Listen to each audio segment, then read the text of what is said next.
At my grandmother's funeral, while everyone was crying, a strange woman handed me her diary.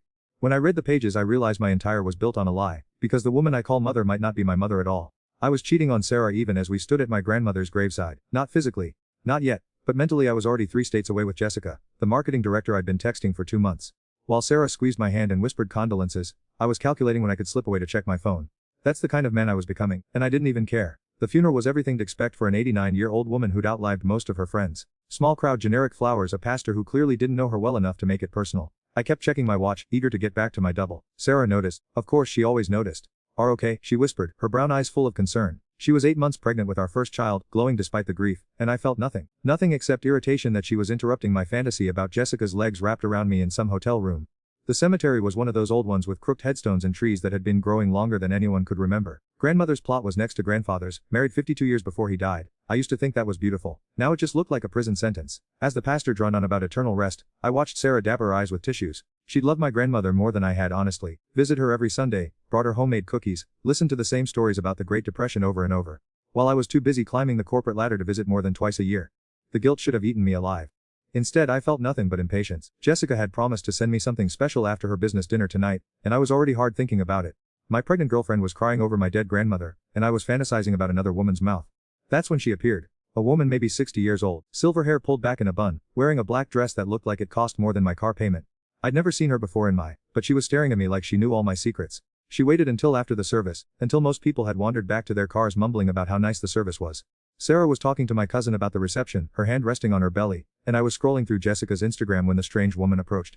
"Michael," she said. It wasn't a question. "Do I know?" I slipped my phone into my pocket, annoyed at being interrupted. No, but I knew grandmother very well. She held out a leather-bound book, worn at the edges like it had been handled for decades. She asked me to give this to specifically, said to understand when the time was right. The diary felt heavier than it should have in my hands. The leather was soft, faded brown, and when I opened it, I saw my grandmother's handwriting in blue ink. Dates going back to the 1960s. "Why me?" I asked, but when I looked, the woman was walking away, her heels clicking against the cemetery path. Sarah appeared at my elbow.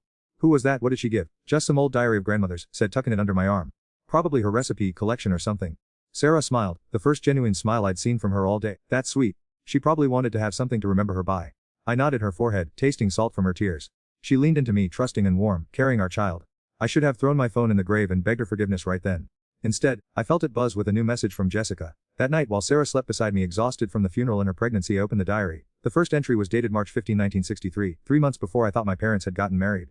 "Robert came by today. He doesn't know about the baby yet. I don't know how to tell him his brother's wife is carrying his child." My hands went numb. I read it again, then again. Robert was my father. His brother was my uncle Danny, who died in Vietnam in 1965. Danny's wife was my mother, or the woman I'd called mother for 32 years. I flipped pages with shaking fingers. Entry after entry, my grandmother had documented the affair between my father and his brother's wife. The guilt, the secrecy, the decision to let everyone believe I belonged to Danny, the war hero who'd never come home. "The baby looks so much like Robert. I pray no one notices. Margaret is trying so hard to be a good mother, but I see the way she looks at him sometimes. Like he's a reminder of what she did." Margaret, my mother's name. The woman who'd raised me, fed me, taught me to ride a bike, attended every school play, who wasn't actually my mother at all. Sarah stirred beside me, her hand moving to her belly even in sleep. Our baby was due in 4 weeks. I was about to become a father, and I just learned that my entire identity was built on a lie older than I was. I kept reading, horrified and unable to stop. My grandmother had kept every detail. How my biological father had tried to break things off when Danny shipped out to Vietnam. How my mother had begged him to stay, to tell everyone if he left her. How they'd continue the affair for 2 years after I was born, meeting in secret while the whole family mourned Danny's heroic. The final entry about the affair was dated December 1965. "Robert finally ended it today. He says it's too dangerous, that people are starting to talk." Margaret cried for hours. I told her she needs to focus on being a mother now, but I don't think she's ever forgiven that little boy for existing. That little boy. Me. Suddenly every cold interaction with my mother made sense. Every time she'd seemed distant, distracted, like she was looking through me instead of at me. Every time my father had overcompensated with awkward affection while she watched with hollow eyes. I wasn't their son. I was the evidence of the worst thing they'd ever done. My phone buzzed again. Jessica, sending me exactly what she'd promised. 6 months ago I would have been in the bathroom within seconds. Now I barely glanced at the screen. Because I just realized something that made my stomach drop into my shoes. If my father had cheated with his brother's wife, if the capacity for betrayal ran in families like brown eyes or bad knees, then what did that make me? I looked at Sarah, sleeping peacefully beside me, trusting me completely while our child grew inside her. And I knew with horrible clarity that I was going to destroy her exactly the way my father had destroyed everything he'd touched. The affair with Jessica suddenly felt inevitable, like I was just playing out a script written in my DNA. My grandmother's diary wasn't just revealing the past, it was predicting my future. I closed the book and stared at the ceiling until dawn, feeling like I was drowning in secrets that stretched back 30 years. Sarah woke cheerful, chattering about nursery colors and baby names, while I sat at the kitchen table wondering if the child she was carrying even belonged to me. Because if I could inherit the capacity for betrayal, what else might I have inherited? The paranoia, the guilt, the inability to love without destroying. I opened my laptop and booked a hotel room for the following weekend. Jessica had been asking me to meet her for weeks and I'd been making excuses. Now it felt like destiny. After all, I was my father's son. I met Jessica at the Marriott downtown on a Saturday when Sarah was at her sister's baby shower. I'd lied and said I had to work. Sarah goodbye while she was struggling to put on her shoes over her enormous belly. She'd laughed and said she felt like a turtle flipped on its back, and I'd smiled and told her she was beautiful. Then I'd driven straight to the hotel to another woman. Jessica was already in the room when I arrived, wearing a red dress that clung to every curve I'd been fantasizing about. She poured 2 glasses of champagne and handed me one with a smile that promised everything I thought I wanted. To finally being here, she said, raising her glass. I drank, but the champagne tasted like guilt. My grandmother's diary was in my briefcase in the car, and I couldn't stop thinking about those entries. About how my father had stood at his brother's funeral knowing he'd been sleeping with a widow. About how my mother had mourned a husband who'd never been faithful to her, even after his. Seemed distracted. Jessica said, setting down her glass and moving closer. Everything okay, just work stuff. I lied, watching her fingers work the buttons on my shirt. She smelled like expensive perfume and possibility, everything Sarah didn't smell like anymore. Pranksy had changed Sarah's scent, made her smell like milk and vitamins and the lotion she rubbed on her stretch marks. Jessica's hands were small and soft, unmarked by years of working and caring for others. Sarah's hands were strong from her job as a physical therapist, callous from helping people learn to walk again. Hands that had massaged my shoulders when I was stressed, hands that rubbed her belly when she thought I wasn't looking. Forget about work, Jessica whispered against my neck. We have all afternoon. I should have left then. Should have made some excuse and driven home to Sarah, confessed everything, begged forgiveness. Instead I let Jessica lead me to the bed, let her away my clothes and my last shred of decency. There was everything I'd imagined and absolutely nothing like what I'd expected. It was mechanical, desperate, angry. I kept thinking about my father, about whether he'd felt this same hollow victory when he'd betrayed his dead brother. Whether he'd hated himself as much as I hated in that moment. Jessica moaned and arched beneath me, but all I could see was Sarah's face when she'd found out she was pregnant. The pure joy, the way she'd grabbed my hands and pressed them to her still flat stomach whispering, "We made this." The way she'd cried happy tears when we heard the heartbeat for the first time. I came with my father's sins and my grandmother's secrets burning in my chest, and immediately wanted to. That was incredible. Jessica breathed, tracing patterns on my chest with her fingertips. I've been thinking about this for months. I lay there staring at the hotel ceiling, feeling like I just crossed a line I could never uncross. My phone buzzed on the nightstand. A text from Sarah. Baby's like crazy. I think she knows daddy's not here. Can't wait for to feel this. Jessica asked, noticing my expression. Nobody important? I said and hated for saying it. We had twice more that afternoon. Each time was worse than the last, each feeling more like a funeral for the man I used to be. Jessica talked about her ex-husband, about her job, about places she wanted to travel. I made appropriate noises but wasn't really listening. I was thinking about the diary entries I'd read the night before. How my father had continued the affair for 2 years, meeting his sister-in-law in cheap motels while his brother's body was still warm in a Vietnamese grave. How my grandmother had watched it all happen, keeping the secret that was eating the family alive from the inside. We should do this again next week, Jessica said as we got dressed. I could get us a nicer room. Maybe order room service. Yeah, definitely. I said, already knowing I'd never see her again. Because I wasn't strong enough to stop, and if I kept seeing her, it would destroy everything Sarah and I had built. But I was wrong about never seeing her again. I was wrong about a lot of things. I drove home in a trance, showered 3 times, and sat through dinner pretending to care about Sarah's day. She'd bought tiny socks at the baby shower, pink ones with little flowers, and she held them to show me how small they were. Can't believe our daughter's feet are this tiny right now, she said, wonder in her voice. The ultrasound tech said she's measuring perfectly. Strong heartbeat, all her fingers and toes. I nodded and smiled and felt like I was watching someone else's. Someone better than me, someone who deserved Sarah's love and trust. That night I read more of the diary. My grandmother had documented everything, how the affair had finally ended, how my biological parents had struggled to pretend everything was normal, how the secret had poisoned every family gathering for years.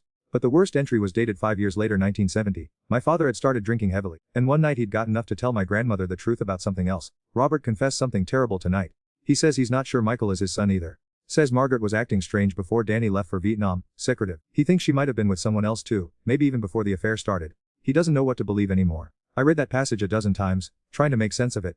If my father wasn't sure I was his son, and the woman I called mother wasn't actually my biological mother, then who was I? I flipped through more pages looking for answers, finding only more questions. My grandmother had suspected something too apparently. She'd written about how I didn't look like either Robert or Margaret, how my eyes were green when everyone else in the family had brown or blue. The diary ended in 1975 with no resolution. Just my grandmother's growing suspicion that I might not belong to anyone in our family at all. I closed the book and stared at Sarah sleeping beside me. Our daughter was due in 3 weeks, and I was about to become there without even knowing who my own father was. My phone buzzed. Another text from Jessica. Today was amazing. I can't stop thinking about, when can we meet again? I turned off the phone without responding. I'd cheated on Sarah, but somehow that felt like the smallest of my sins now. I'd built my entire on a foundation that was crumbling beneath me, and I didn't know how to tell the woman carrying my child that I might not even know who I really was. 3 days later, Sarah went into labor early. I held her hand through 14 hours of contractions, watching her face cycle through pain and determination and fear. She was so strong, so focused on bringing our daughter safely into the world. And I felt like the smallest man who'd ever lived. We're gonna be such a good father, she whispered between contractions, squeezing my hand with surprising strength. Our little girl is so lucky to have. I wanted to tell her the truth then. About Jessica, about the diary, about the fact that I didn't even know who I was anymore. But she was suffering enough and I was too much of a coward. Emma Grace arrived at 3:47 a.m., screaming and perfect and absolutely beautiful. When the doctor placed her in my arms, I looked into her tiny face and saw nothing familiar. She didn't look like me or Sarah or anyone in either of our families. She just looked like herself. Pure and innocent and completely unaware that her father was a lying, cheating piece of who'd spent the last week questioning his entire existence. She's perfect. Sarah sobbed, tears of exhaustion and joy streaming down her face. Look what we made, Michael. Look how perfect she is. I my daughter's forehead and promised her silently that I'd be better. That I'd figure out who I was and be worthy of being her father. I should have known by then that some promises are too big to keep. Emma was 2 weeks old when Jessica showed at my office. I was reviewing quarterly reports, running on 3 hours of sleep and too much coffee, when my secretary buzzed me. There's a Jessica Martinez here to see, says it's urgent. My turn to ice, send her in. Jessica walked into my office like she owned it, wearing a tight black dress and heels that clicked against the hardwood floor. She'd never been to my workplace before, had never even asked about it, and seeing her here felt like watching my two worlds collide in slow motion. Been ignoring my texts, she said, closing the door behind her and turning the lock. I've been busy. My daughter was born 2 weeks ago. The words felt strange in my mouth. I still couldn't quite believe I was a father. Congratulations, she said, but her tone was flat angry. I didn't even know had a girlfriend, much less that she was pregnant. I should have told her about Sarah from the beginning. Should have told her I was in a relationship, that what we were doing was wrong, but I'd been so caught in the fantasy, so desperate to escape the reality of my crumbling identity, that I'd convinced the lies were easier. It's complicated, I said weakly. She moved closer, perching on the edge of my desk like she had every right to be there, because I've been doing some thinking since our afternoon together, and I realized never told me much about personal. My heart was pounding so hard I could hear it in my ears. What do you want, Jessica? I want to know why won't return my calls. I want to know why me like hated and then disappeared. Her voice was getting louder, and I glanced nervously at the door. The walls in this building were thin and my secretary had ears like a hawk. Keep voice down, I hissed. Look, what happened between us was a mistake. I'm with someone, and we just had a baby. I can't do this anymore. Jessica laughed, but there was no humor in it. A mistake. That's what we're calling it. What else would call it? The beginning. She leaned forward, her perfume overwhelming in the small space. Because I'm pregnant too, Michael. And before I ask, yes, it's yours. The world tilted sideways. I gripped the edge of my desk so hard my knuckles went white, staring at her perfect face and trying to process what she just said. That's impossible. We use protection. Aren't foolproof, sweetheart. I'm 8 weeks along, which puts conception right around the time we were together. I did the math in my head, my panic growing with each calculation. 8 weeks ago was exactly when we'd met at the hotel. Sarah had been at her sister's baby shower, and I'd been relying. I said, but my voice sounded hollow even to me. Am I? She pulled out her phone and showed me a photo of an ultrasound, the familiar grainy image of a tiny form floating in darkness. I saw my doctor yesterday. Due date is March 15th. I stared at the ultrasound photo, feeling like I was drowning. 2 weeks ago, I'd held my daughter Emma in my arms, overwhelmed with love and terror at becoming a father. Now I was looking at evidence that I was about to become a father again, with a woman I barely knew. What do you want? I asked again, but this time the question felt different, heavier. I want us to figure this out together, she said, softening her tone. I know this is complicated, but we can make it work. I have money, obviously do welfare. We don't need to involve girlfriend in this. Her name is Sarah. And she's not my girlfriend, she's my fiancée. The lie came out automatically. Sarah and I had talked about getting married, but we'd never made it official. We'll live together. We just had a baby together. I can't just pretend don't exist. We've been pretending I don't exist for 2 weeks already. She had a point. After Emma was born, I'd thrown into being the perfect partner and father. Changing diapers and making midnight feedings and telling Sarah how beautiful she was even when she was covered in spit and hadn't slept in days. I'd been trying so hard to be good that I'd convinced the affair had never happened. But Jessica's ultrasound photo was proof that some sins don't disappear just because want them to. I need time to think. I said. Have until Friday. I'm telling my family about the pregnancy this weekend, and I'd prefer to tell them I know who the father is. She stood, smoothing down her dress and checking her reflection in my window. Even angry, even blackmailing me, she was stunning. I could see why I'd been attracted to her. Why I'd thrown away everything good in my for a few hours in a hotel room. Jessica. I called as she reached the door. Why didn't tell me wanted kids? If we're trying to get pregnant, should have said something. She turned back with a smile that didn't reach her eyes. Who says I was trying? Maybe this is just karma, Michael. Maybe this is what happens to men who cheat on their pregnant girlfriends. After she left, I sat in my office for an hour, staring at the ultrasound photo she'd left on my desk. My phone kept buzzing with texts from Sarah, updates about Emma's feeding schedule and photos of her sleeping in the bassinet we'd assembled together. I thought about my grandmother's diary still hidden in my briefcase. All those entries about secrets and lies and how they poisoned everything they touched. I was living out the same pattern, making the same choices that had destroyed my family 30 years ago. That night I sat in Emma's nursery while she slept in my arms, her tiny fingers curled around one of mine. Sarah was finally getting some rest, exhausted from breastfeeding every 2 hours, and the house was quiet except for Emma's soft breathing. I'm sorry, I whispered to my daughter. I'm so sorry for who father turned out to be. She stirred in her sleep, making the little noises newborns make, and I felt my heart break into pieces. She was perfect and innocent, and she was going to grow with a father who destroyed her family before she was even a month old. I thought about my father, whoever he really was. Had he held me like this when I was Emma's age? Had he whispered apologies to me while I slept, knowing he'd already ruined everything good in his? My phone buzzed. A text from an unknown number. I changed my mind about waiting until Friday. I'm coming over tomorrow at 2 p.m. We need to talk. Jessica. Somehow she got my address and she was planning to show at my house. Where Sarah was recovering from childbirth, where Emma was sleeping peacefully, where I'd built the fragile illusion that I was a good man. I looked down at my daughter, memorizing her face because I knew everything was about to change. Tomorrow at 2 p.m., my double would end and the consequences would begin. And somewhere in the back of my mind, my grandmother's voice was whispering that this was always how it was going to end. That men like us don't get happy endings. We just get what we deserve. The next day at exactly 2 p.m., while Sarah was upstairs napping and Emma was lying in her bouncy seat, the doorbell rang. I opened it to find Jessica standing on my porch, holding a manila envelope and wearing an expression I couldn't read. "Nice house," she said, stepping past me without being invited in. "Very domestic." Sarah's voice drifted down from upstairs. "Who's at the door?" "Just someone from work," I called back, my throat tight with panic. "Go back to sleep." Jessica raised an eyebrow at the endearment but didn't comment. She was looking around our living room, taking in the baby swing and the burp cloth draped over every surface, the flowers from well-wishers still wilting in vases on the mantel. "She's beautiful," Jessica said, looking down at Emma. "Looks just like." I didn't tell her that Emma actually looked like nobody I recognized. That I'd spent the last 2 weeks staring at my daughter's face and seeing a stranger. "What's in the envelope?" "I proof," she said simply. "Work ultrasound doctor's confirmation. Everything need to know that this baby is real and it's yours." She handed me the envelope, and I felt the weight of it like a sentence. Inside were medical documents with Jessica's name, test results showing elevated hormone levels consistent with pregnancy, an ultrasound photo dated 3 days ago. I also took the liberty of doing some research on, she continued, Michael Robert Thompson, 32 years old, account executive at Morrison & Associates, lives at 1247 Maple Street with Sarah Michelle Carey and their newborn daughter Emma Grace. Hearing her say Sarah's full name made my skin crawl. How did LinkedIn is a wonderful thing. Company website has bios for all the senior staff. Sarah's Facebook isn't very private. Jessica sat down on my couch like she belonged there, crossing her legs and looking completely comfortable. She posts a lot about, by the way. What a wonderful partner are, how excited she is to start family together. Very sweet. Stop, I said, but my voice came out as a whisper. The funny thing is she refers to as her fiancé in most of the posts, but I don't see an engagement ring in any of the photos. Did propose Michael, or is that another liar telling?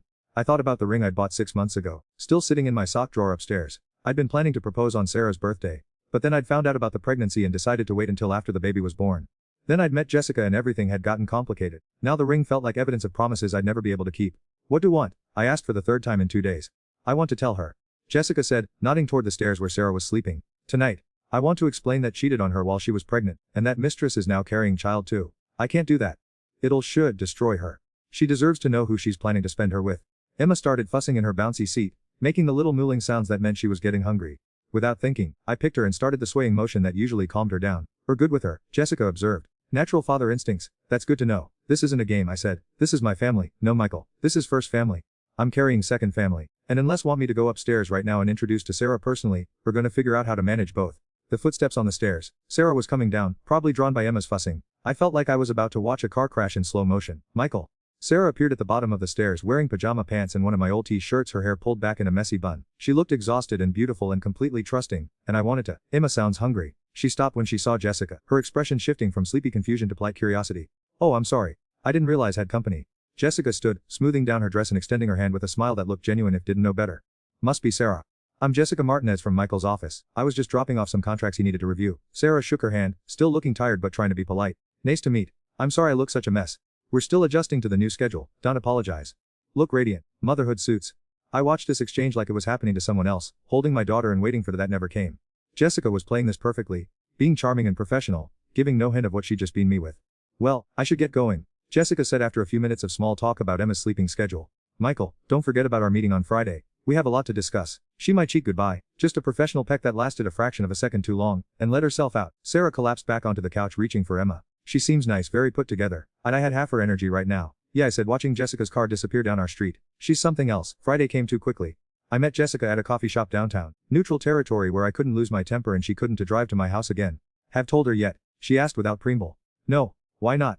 Because I'm trying to figure out if there's another way to handle this. Jessica sipped her latte and studied me over the rim of her cup. There isn't. Cheated, I'm pregnant and girlfriend deserves to know. It's pretty straightforward. What if I left her? The words came out before I could stop them. What if I ended things with Sarah and we tried to make this work? Is that what want? I thought about it honestly for the first time. Did I want to leave Sarah and Emma for Jessica and this new baby? Did I want the I'd built for a woman I barely knew? No, I admitted. I love Sarah. I love Emma. I don't want to lose them. Then should have thought about that before slept with me. I know, believe me I know. We sat in silence for a few minutes, watching other customers come and go. Young couples sharing pastries, business people typing on laptops, parents juggling coffee and strollers. Normal people living normal lives, unaware that they were witnessing the destruction of mine. I've been thinking about this from every angle. Jessica finally said. And I keep coming back to the same conclusion. Have two choices, tell her, or I'll tell her for. And if I refuse both options, then I'll tell her, and I'll also tell everyone at office, and anyone else who will listen, exactly what kind of man really are. I believed her. There was something cold and determined in her eyes that told me she wasn't bluffing. That night, I lay in bed next to Sarah, listening to Emma's soft breathing through the baby monitor, and trying to find the courage to destroy everything. Sarah was curled against my side, her head on my chest, completely trusting and peaceful. Michael, she whispered in the darkness. Yeah, I've been thinking about names. For Emma's little brother or sister, I know we said we wanted to wait a few years, but being parents feels so right now. I could see us having a big family. My chest felt like it was caving in. Sarah. I was thinking maybe Robert for a boy, after father. And maybe Grace for a girl, since that's Emma's middle name. What do you think? Robert. My father's name, or at least the name of the man I thought was my father. The man who'd cheated with his brother's wife and spent my entire childhood carrying the secret of what he'd done. I think we should focus on Emma for now, I managed to say. Course, I'm just dreaming out loud. She my chest sleepily. I love our little family. I love so much. I love too, I whispered, and meant it more than I'd ever meant anything in my. The next morning, while Sarah was feeding Emma and I was pretending to read the newspaper, I made my decision. I was going to tell Jessica that I'd changed my mind, that I wanted nothing to do with her or her baby. I was going to block her number, ignore her threats, and pretend none of this had ever happened. It was cowardly and completely delusional, but it was the only plan I could live with. I never got the chance to implement it. At noon on Saturday, while I was mowing the lawn and Sarah was giving Emma a bath, a car pulled into our driveway. Not Jessica's sleek sedan, but an older Honda with a woman I didn't recognize behind the wheel. The woman who got out was maybe 50, with graying blonde hair and Jessica's nose. She walked to me with purpose, and I knew with horrible certainty that my time had run out. Michael Thompson who's asking. I'm Carol Martinez, Jessica's mother. She crossed her arms and looked me and down like I was something she'd scraped off her shoe. We need to talk. Before I could respond, Sarah appeared in the doorway, holding Emma against her shoulder and looking curious about our visitor. Michael, is everything okay? Carol Martinez looked between me and Sarah, taking in the obvious domestic scene, and her expression grew even colder. Actually, she said, loud enough for Sarah to hear, I think boyfriend has some explaining to do. And just like that, 32 years of secrets and lies and carefully constructed illusions came crashing down around me, right there on my front lawn with the neighbors watching and my daughter in her mother's arms. Some mistakes can undo, some lies can take back, some betrayals can survive, but when cheat on the woman carrying child and get another woman pregnant in the process, when inherit family's talent for destruction and pass it on to the next generation, when realize have spent whole becoming the worst possible version of father. Learn that some choices echo through generations, and the only thing worse than living with what done is watching children inherit the wreckage you've made.